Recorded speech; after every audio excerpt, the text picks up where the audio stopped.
Hey pipe smokers, Briarleaf00 here. Today I'd like to go ahead and expand a little bit upon my last video. So this will be Cellaring Point 2. I got some good feedback and some good questions, so I'd like to go ahead and answer those questions to the best of my ability. Okay, first question, how much tobacco is enough? How big should your cellar be? Well, there's one surefire equation to figure that out. Take the number of pounds you smoke in a year and multiply that by the number of years you intend to live. Well, and there you go. There's your number. Well, you know, that number in general for many of us will be very, very high and essentially unattainable, at least in the short to medium term. So it doesn't really have a lot of use. I intend hopefully to live quite a few more years, so, you know, the number will be large, and it's not really worth even thinking about right now for me. Instead, what I like to do is set short-term goals, so biannual or annual goals, where I can sit down, look at my tobacco budget for the year, and then sort of appropriate funds for different categories, you know. So for me, in the short to medium term, that's a better way to go about it. And you know, you can achieve those goals and then sit down, reevaluate where you want to go from there. I think that's the best way to do it. Of course, if I had unlimited funds, would I go ahead and pump up my cellar and just stock the hell out of it? Of course I would. I mean, you'd be silly not to, because you're going to save a lot of money in the long run. But don't beat yourself up if you can't do that, because you know what? 99% of us can't do it. So it's not even worth thinking about, to be honest with you.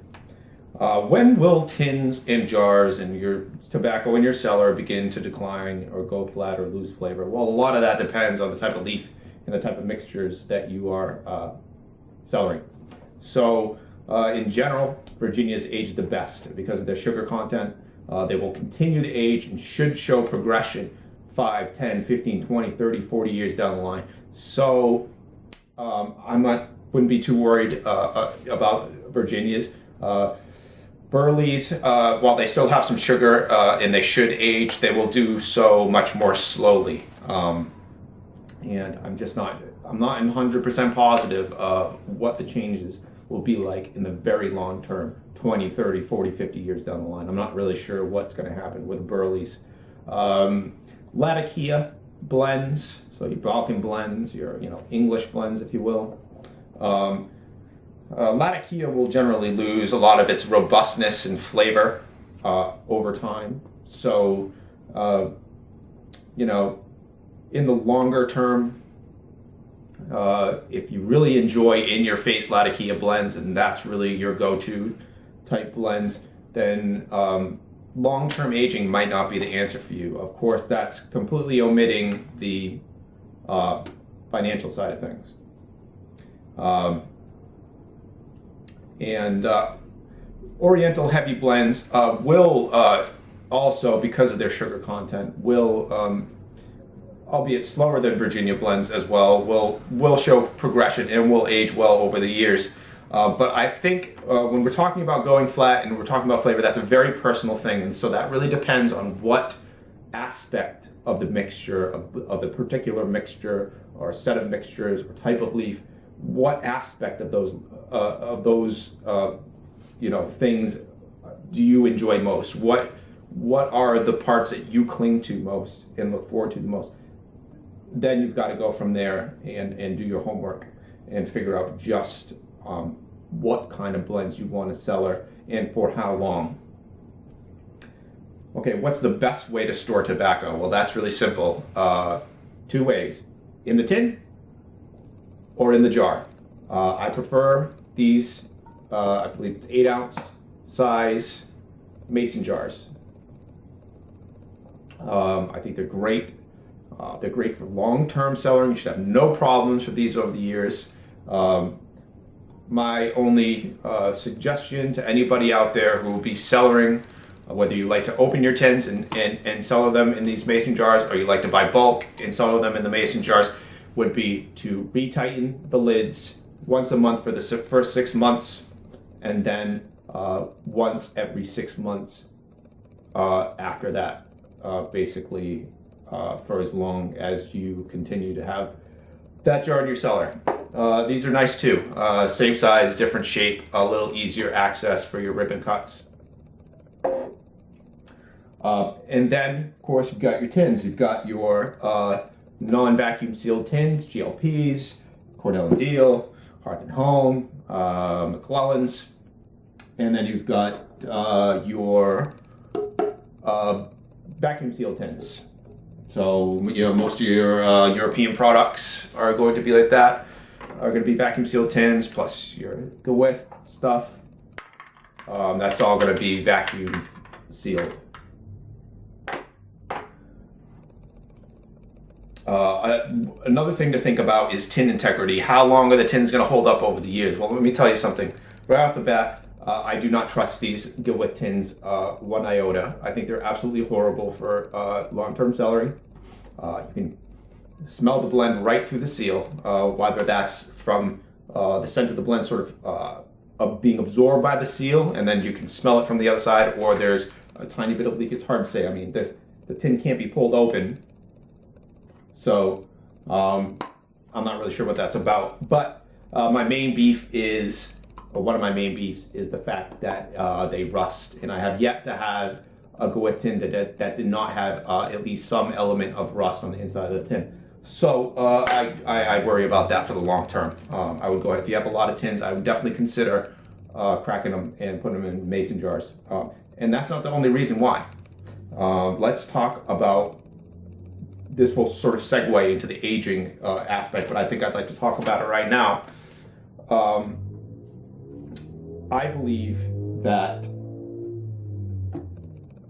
non-vacuum sealed tins, and I'm not the only one who believes this, GLPs, the people at Cornell & Diehl, McClellan's, Hearth & Home, all these people swear by non-vacuum sealed tins, and I think there's a very good reason for that. And the reason being that essentially when you're aging tobacco, and I guess this is sort of a segue now, we're talking about cellaring and collecting, now we're sort of talking about aging. So let's go ahead and do that.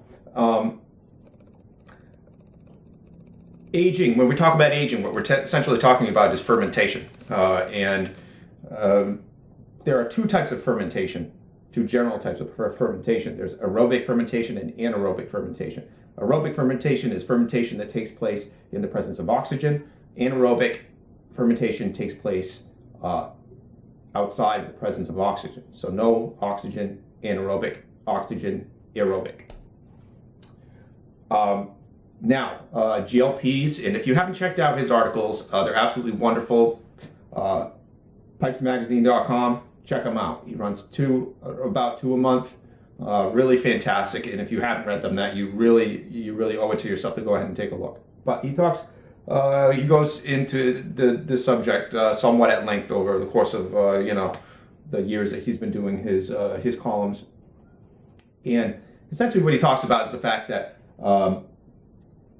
in order to maximize aging potential, what you really need is an environment where the tobacco inside the tin can first go through an aerobic phase and then transfer to an anaerobic phase. And here's where I think we run into problems with the vacuum sealed tins. Since they are vacuum sealed, essentially it's an oxygenless or nearly oxygenless environment inside that tin. So essentially you're foregoing a large part of the aging process. Now, in general, the anaerobic phase will be much longer than the aerobic phase, but as I understand it, the aerobic phase is absolutely vital to proper aging. Now, I have a little experiment going that I'm going to update very, very soon, hopefully within the next 2 weeks. I've got a tin of full Virginia flake and a jar of full Virginia flake. They were both purchased at the same time, one bulk, one tin, obviously. This has been jarred. This is still in the tin, sealed up, and they are both approximately of the same age. They were both turned 1 year old. They might actually have already turned 1 year old, but if not, they will definitely be a year old by the end of August. And so I'm going to go ahead and I'm going to do a video about this. I'm going to crack them both at the same time. I'm going to smoke them both, and I'm going to report back. And of course, this is purely anecdotal, but for my own personal information, I feel like this will be somewhat instructive, and I hope to include everybody in that little bit of an experiment.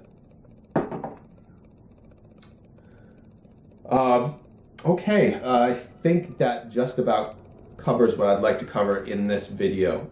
Of course, there's a lot more to be gone into in terms of how fermentation works and microbial environments on tobacco, what tins work best, and there are probably people out there who are much more qualified than I to speak on such topics. I've given you what I can give you for today, and I'd like to go ahead and revisit this topic again if I can think of some more points to touch on, but for now, I think I've covered what I'd like to cover, and I'd like to thank everybody for tuning in. I'd like to thank everybody for their feedback on my previous video, and I hope you're all doing really well. As always, take it easy, everybody.